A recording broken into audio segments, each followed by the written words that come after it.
These days we are studying about the application of Gauss law. In this section, the third application of Gauss law is electric field intensity due to uniformly charged thin spherical shell.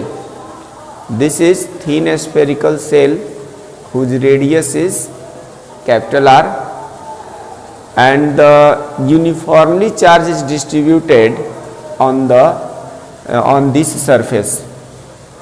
The surface charge density is given sigma. Sigma is the surface charge density, which is equal to the charge by area, that is Q by A. Sigma equal to Q by A. This charge is uniformly distributed on the whole surface of the sphere. Now we have to determine the electric field intensity at point P, which is at the distance of small r from the center of the sphere O. This is the sphere which is called Gaussian surface. What is Gaussian surface? Any enclosed surface which contains a charge, a group of charges, is called Gaussian surface. Since this sphere has the surface charge density sigma, and a sphere is drawn of the radius small r which passes through the point P, so this is the Gaussian surface. Now we have to determine electric field intensity at point P due to this spherical shell. Suppose delta S is the small area element, E vector is the electric field intensity due to the uniformly charged distributed on the sphere, whose direction is always outwards along the radius of the sphere. If charge is positive, then outwards, and if charge is negative, then the electric field intensity is in the inverse direction along the radial. Delta S vector, as we know that area is a scalar quantity, but when we take the area element, then a perpendicular is drawn on the any surface, and that perpendicular in this cases is also along the radius of the sphere. So E vector and delta S vector both are in the same direction, that is parallel. Suppose this is the surface and perpendicularly drawn like this. Similarly, a spherical ball is taken and perpendicular is drawn which is along the radius and perpendicular to the surface. So delta S vector and E vector both are parallel to each other. Therefore the angle between them will be 0 degree. Now we know that A dot B vector equal to AB cos theta, where theta is the angle between any two vectors, that is A vector and B vector. Here two vectors are E vectors and delta S vector.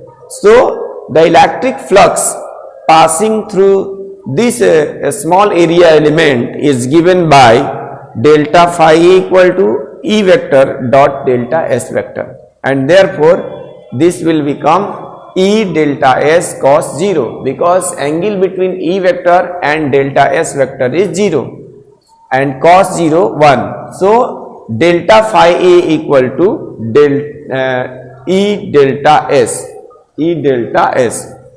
And now the electric flux passing through the whole Gaussian surface is given by, now the electric flux passing through the whole Gaussian surface is given by phi E equal to summation E delta S. E is constant at every point on this Gaussian surface, so E has been taken out common, and sigma delta S. Delta S was the small area element, and when we take the summation of this delta S, then whole surface area of the sphere is taken. Therefore, whole surface area of the sphere is 4 pi r square. So, we can write phi equal to E into 4 pi r square.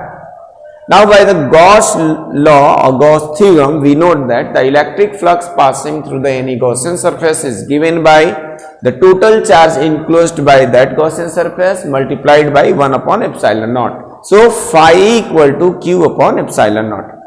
In these two equations, we see that the left sides of these two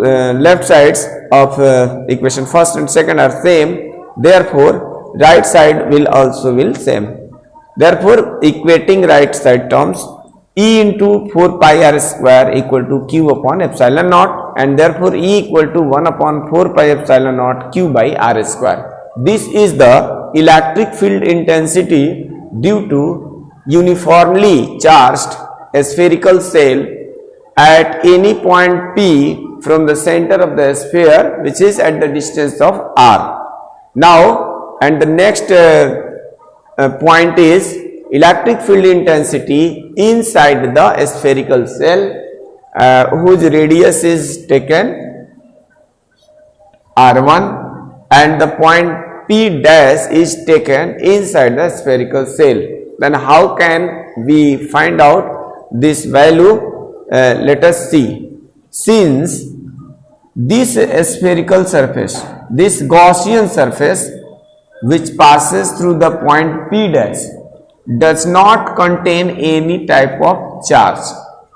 Therefore, by the Gauss law, E phi equal to 0 by epsilon naught, because inside the Gaussian surface, when we have taken as a radius r1 and which is passes through the point P dash does not have any type of charge, so q equal to 0, and if q equal to 0, then electric flux passes through this point, this surface equal to 0.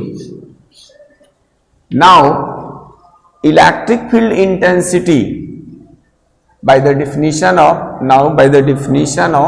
electric flux, phi E equal to also written as E into 4 pi r1 square. And again, when we equate these two terms, we see that this term will equal to this, because this is also phi A and this is also phi A. Therefore, E into 4 pi r1 square equal to 0. On transferring these whole terms on the right hand side, we get E equal to 0. So, we see that the electric field intensity inside the spherical cell is 0, because this Gaussian surface does not contain any type of charge, and therefore electric flux inside the spherical cell is 0. This is the important applications of the Gauss law. When any spherical cell is any spherical surface is given and the spherical surface does not contain any type of charge, then the electric field inside the cell is 0.